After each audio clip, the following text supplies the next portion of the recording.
Hello all, welcome back to Excel Skill. Today we learn how to use the COUNTIF function.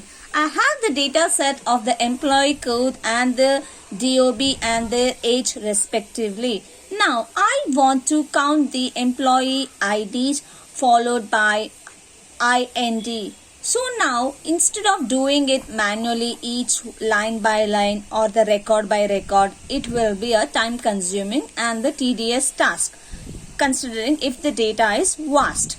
So now with the usage of the COUNTIF function, I can count the employee ID starting with IND within the fraction of seconds. So now let us start how to get this count of employee ID starting with IND with the usage of COUNTIF function.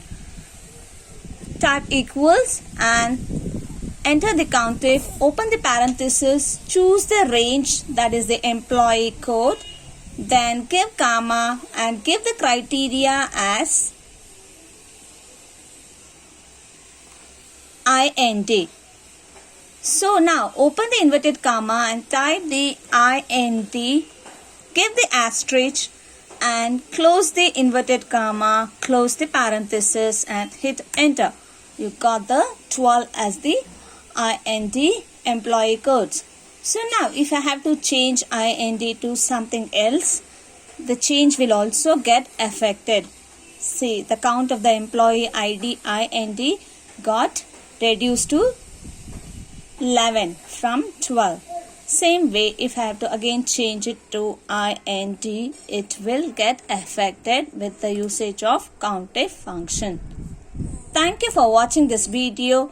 Do like, share and subscribe. Your subscription is a motivation to me to come up with many more Excel tips and tricks. Thank you for watching this video again.